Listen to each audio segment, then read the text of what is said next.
This episode of Brains on Games is about a miniatures battle game where players will try to win the girl of their dreams. Welcome to Brains on Games. I'm Dr. Brian McDonald, and this episode we're going to talk about a miniatures battling game. I haven't talked about too many miniatures games, certainly not recently, but this is a game that came to me not too long ago from the folks at Renegade Game Studios and Oni Games.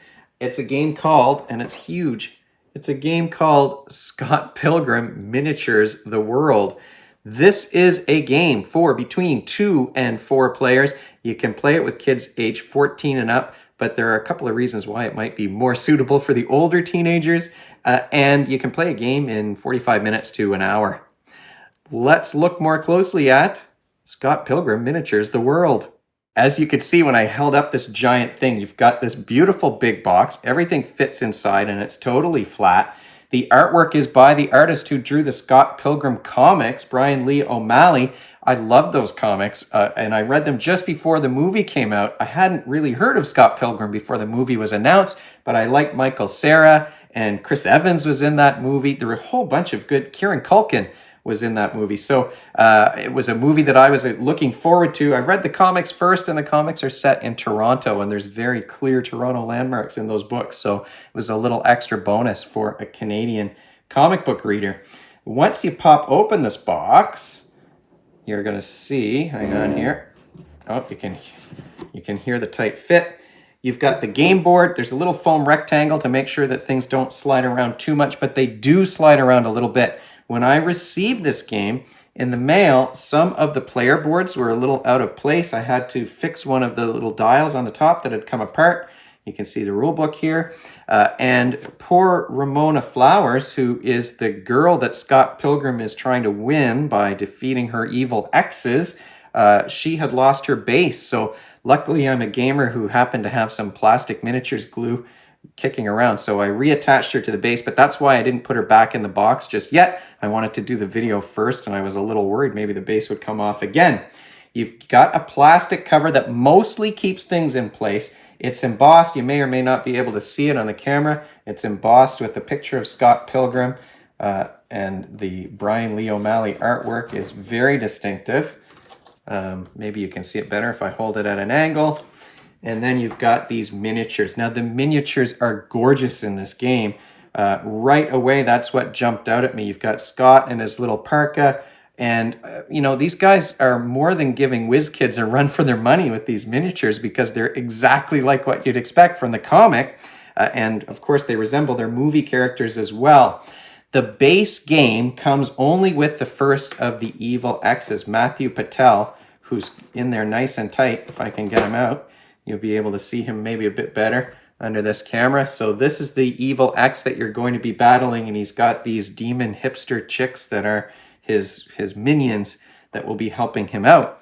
Underneath the miniatures, you've got these dual layer player boards. So there's spots for you to put some cubes and some round circles. There are health counters here at the top. Like I said, one of these sort of came apart. They are not the tightest health counters. If you bump these around too much, they will rotate a little bit, but the boards are fantastic and thick.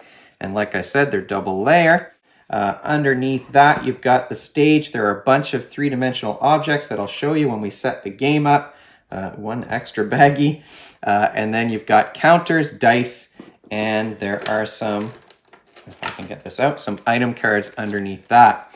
I always add the little packs of silica gel to my games, especially if they have those dual layer player boards, because I find if they get even a little bit damp, things start to warp and they don't work very well. This is a skirmish level game, so there are a small number of characters and it's meant to be fast and simple. I had some questions about a couple of the rules in the rule book, and my son wasn't sure about something, so I double checked on boardgamegeek, and the designer is saying, make the decision that's the most fun. So the idea is to keep this game moving at a fast clip, and you're not supposed to spend a whole lot of time sitting and analyzing all of the possible actions that you might be able to take. So you want it to be pretty quick, and like I said, it plays in between 45 minutes and an hour if you do it that way. This is a game that I think for folks who are very familiar with miniature style games like the WizKids HeroClix games or Star Wars miniatures or Warhammer, those are the much more complicated ones, I would say. So for folks who are familiar with miniatures games, this is a pretty light in terms of complexity and fairly simple to learn and to play. If you're new to gaming, it would be more at a medium level. There is a lot of information to keep track of, especially if you're not used to these kinds of games.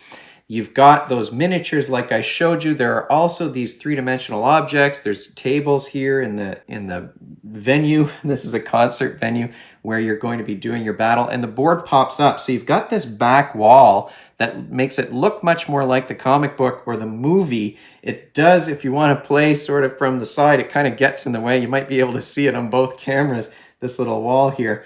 But it didn't get in the way too much as we were playing the game.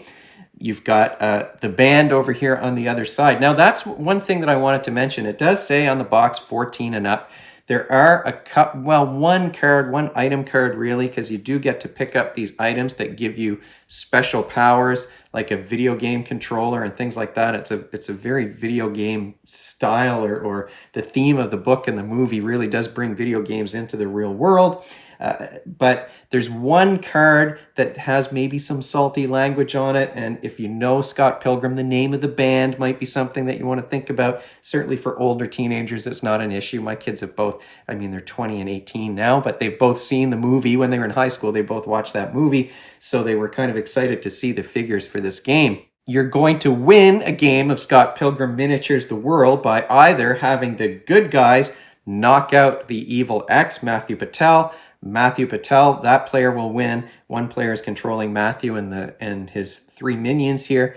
Matthew will win if he knocks out all of the heroes. So it is a one versus many game with asymmetric powers and asymmetric rules. So Matthew, the evil X, is going to work in certain ways. Like I said, it's only one evil X in the base game. There is an expansion that has the other 6 that you can play with. There's also a box that just has the figures. If you want to collect these minis, which are fantastic looking miniatures, without playing the game, you can grab that as well.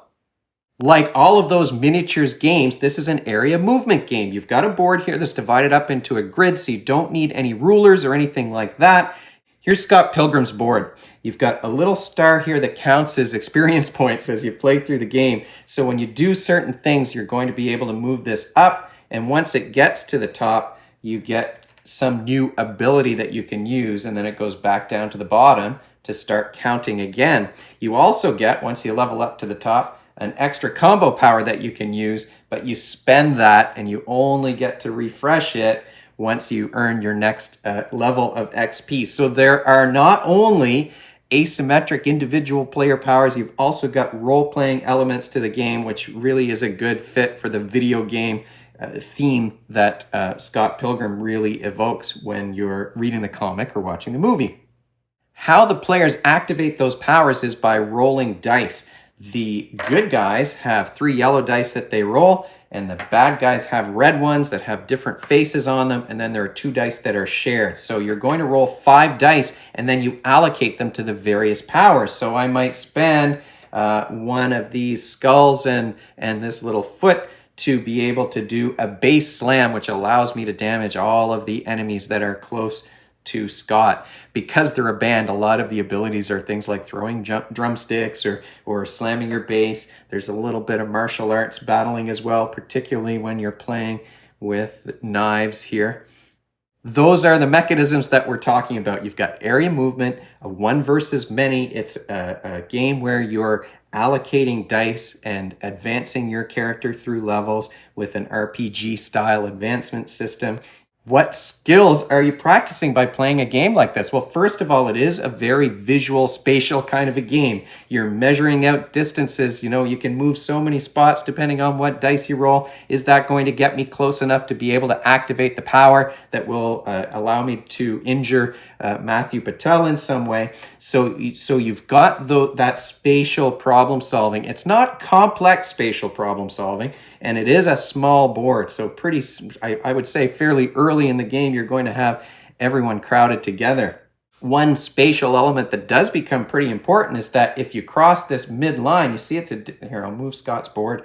The middle line in the board is a different color than the rest, and that is sort of like pass and go in Monopoly. If you cross that line, you get to draw an item card that will help you in some way. There might be a snowdrift that slows down the enemy. One of the cards that we picked up in the first game we played were cool shades that allowed you to advance in XP at the beginning of every turn, which was a pretty good item to have in your inventory.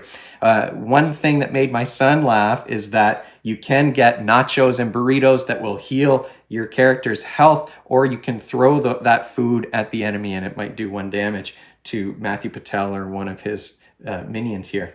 In addition to the spatial aspect of the game, which, like I said, is a fairly simple spatial exercise, you're really exercising working memory, especially if you're controlling multiple characters on this board. You're going to have all of these powers. Each character has up to 5 powers plus a combo ability that they can activate. Those are all activated using different combinations of dice. And so you're juggling information on that whiteboard in your mind. You're holding a lot of information in memory in order to figure out what's your best move and how you're going to split up those 5 dice. Now, it is complicated when you've got a lot of characters, but really what we found ourselves doing was looking at the characters maybe that were closest to the enemy and sort of like emphasizing or prioritizing those dice. We might have a specific move that we want a particular character to do. We did develop our favorite abilities, and so if we did happen to roll the pair of dice that would activate that power, we might set those aside so that we didn't forget to do it, and then spend the other dice on just organizing people and making sure they were in the right spots.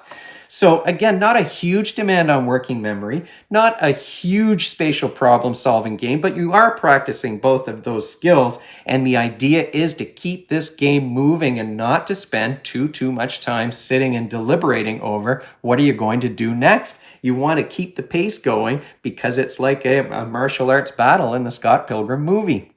Final thoughts about this game. Well, I do like, it's been a long time since I played this kind of game. I did play the Star Wars Miniatures game, which was quite similar. I played the WizKids games as well, DC Heroes and Marvel Superheroes. So it's been many years since I played those. So this was kind of a nice return to a style of game that I used to enjoy. So it's a style of a game that I like. It's also a game that was simple enough that it didn't take long for me to explain it to my son, who was familiar with those miniatures game. And it's not so complicated that, honestly, it made him laugh. And any game that makes my son laugh is something that I'm going to want to pull out and play again. It has those beautiful miniatures, and I like the movie, and I love the comic book. So the miniatures get some points for me as well. But it does kind of occupy kind of a weird space, I would say, right? Because it is a game that has these great components, which means it's not an inexpensive game. So it would likely be board gamers who are getting into purchasing a game that is this involved with these crazy components in it. But it's simple for those players. So it's not the most complicated strategic game, and that might be the kind of game that those kinds of players like. So it occupies kind of a funny middle space. Like I said, I did have some trouble with one of the figures in the box. I didn't bother to call Renegade about that or to get in touch with them just because I had miniatures glue, and it's the Christmas season, and they sent me this to show all of you. So I don't know what the customer service situation is like at Renegade. I haven't heard anything negative about them though, so I will say that. But it is kind of that weird middle space, right? It's a game that has these beautiful, this beautiful table presence, which with components that are more expensive. So it might be hardcore gamers who would be into purchasing a game like this, but it's not as complex as those hardcore games. I think it's a great filler game that you would fit in between. Say, you know, the last time my friends came over, we played a game of Concordia and a game of Seize the Bean. And this would be a good game to play in between those two as something that's completely different from those other kinds of strategy games. Overall, though, I like Scott Pilgrim, and I like Scott Pilgrim Miniatures The World, and I'm sure that my son is going to want to play this again, and we definitely want to try a 3-player game so we can divide up those heroes a little bit. So we did enjoy this. Thanks again to Renegade and Oni for sending this game my way. And if you have questions about Scott Pilgrim or any of the other games that we've ever talked about on the show, you can leave them in the comment section below the video, or you can email me at brian@brainsongames.ca. Brainsongames.ca is the website. That's where future episodes will go, and the previous ones are up there already. Brains on Games is the Twitter handle and the Facebook page and the Instagram feed, so we're all over the place. And if you enjoyed this video and you want to be notified of future ones, you can head on over to YouTube and click that subscribe button. Thanks for joining me, and hopefully I'll see you next time.